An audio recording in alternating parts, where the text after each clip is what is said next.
अब मैं कुछ आयतें हैं जिनको आपके सामने रखता हूं। ये गैलेक्सी है हमारी, ये लेटरल व्यू है, ये टॉप व्यू है मिल्की वे गैलेक्सी, जिसका हिस्सा है हमारा सोलर सिस्टम। ये उसका स्केच है, एग्जैक्ट पिक्चर नहीं है। इस गैलेक्सी के अगर आप डायमेंशंस देखें तो एक बाजू से दूसरे बाजू 1,00,000 नूरी साल यानी 1,00,000 लाइट ईयर्स का डिफरेंस है, डिस्टेंस है इस हिस्से से उस बाजू तक। लाइट ईयर क्या है?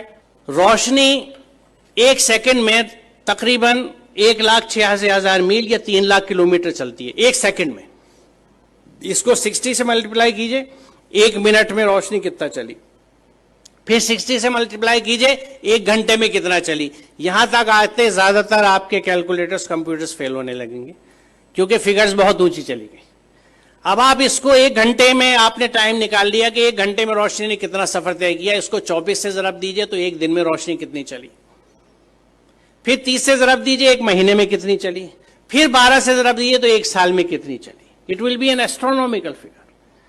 1 साल में रोशनी जितना फासला तय करती है, जितना डिस्टेंस कवर करती है, उसको 1 लाइट ईयर या 1 नूरी साल कहा जाता है। तो ये कितना फासला होगा आप अंदाजा लगाइए।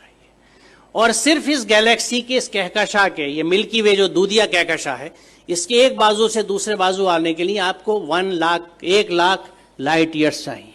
यानी रोशनी की रफ्तार से अगर आप चलें तो 1,00,000 साल में इस बाजू से उस बाजू तक पहुंचेंगे। यहां अजमत का एहसास होता है अल्लाह ताला की। और ये मिल्की वे जो एक गैलेक्सी है, ये ऐसी एक गैलेक्सी नहीं है, बल्कि there are millions and millions of these galaxies पूरी कायनात में। और इन गैलेक्सीज में है क्या साहब? सितारे जिनकी डिफरेंट लाइफ साइकिल्स हैं, अगर आप स्टार्स की पढ़ें, या प्लैनेट्स जो उनके चारों तरफ घूम रहे हैं।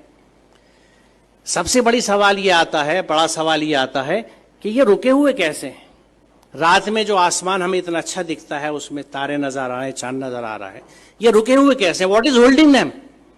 वो क्या चीज है? वो कौन से कुव्वतें हैं?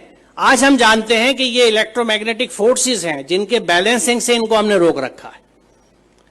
It is just phenomenal. आप ये समझिए कि मैग्नेटिक फोर्स को कंट्रोल करने के लिए इस वक्त हमारे पास जो सबसे अच्छी एग्जाम्पल है, उदाहरण है, वो मैगलेव ट्रेन का है कि मैग्नेटिक लेविटेशन से रेल की पटरी से 6 इंच ऊपर ट्रेन रन करती है, जिसको मैगलेव ट्रेन कहते हैं।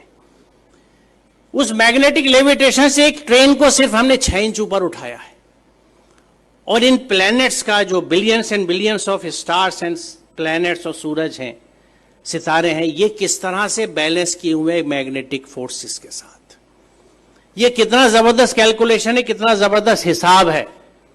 और इसको जब आप समझते हैं और सूरह रहमान की उस आयत को देखते हैं कि बस समा रफा व वज़ल मीज़ान, तो बात समझ में आती है कि उसने आसमान को बुलंद किया और एक तवाजुन कायम कर दिया। तवाजुन की अहमियत की वजाहत है क्योंकि आप इमेजिन कीजिए, मुझे नहीं पता, मैंने बचपन में खेल खेला है, उसका जिक्र मैं हमेशा इस तकरीर में अपनी करता हूं कि मैग्नेट से जब हम लोग छोटे थे तो हमारे पास वो मोबाइल फोन्स नहीं थे या स्मार्टफोन्स नहीं थे जो आज आप लोगों के पास हैं। हमारे पास क्या होता था? टूटी हुई चूड़ियाँ होती थी, सिगरेट के पैकेट होते थे, माचिस की डिब्बियाँ होती थी, माचिस की तीलियाँ हुआ करती थी, और इन चीज़ों से हम खेल डिवाइस किया करते थे अपने लिए।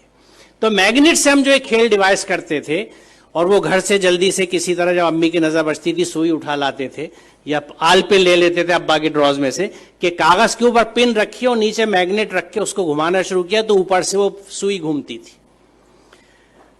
अब इस सुई को अगर आप बीच में रख के दोनों साइड मैग्नेट रख लें तो जिधर मैग्नेट का फोर्स ज्यादा होगा सुई उधर भागेगी। एक स्टेज ऐसी आएगी कि सुई बीच में कांपती सी रहेगी, ना इधर जा सकती है ना उधर, क्योंकि यहां पे दोनों फोर्सेज एक दूसरे को न्यूट्रलाइज कर रहे हैं। इधर की मैग्नेटिक की ताकत, इधर की मैग्नेटिक की ताकत एक दूसरे को न्यूट्रलाइज कर रही है, नलीफाई कर रही है। वो सुई बीच में ट्रैप्ड है। अब आप इसे इमेजिन कीजिए कि अगर आप ऐसे ही 2 मैग्नेट ऊपर नीचे रख लें और उस कागज को निकाल दें तो 4 मैग्नेट के बीच में हैंग कर जाएगी नीडल। बड़ी मेहनत करनी पड़ेगी इसको बीच में हैंग करने के लिए, एक सुई को।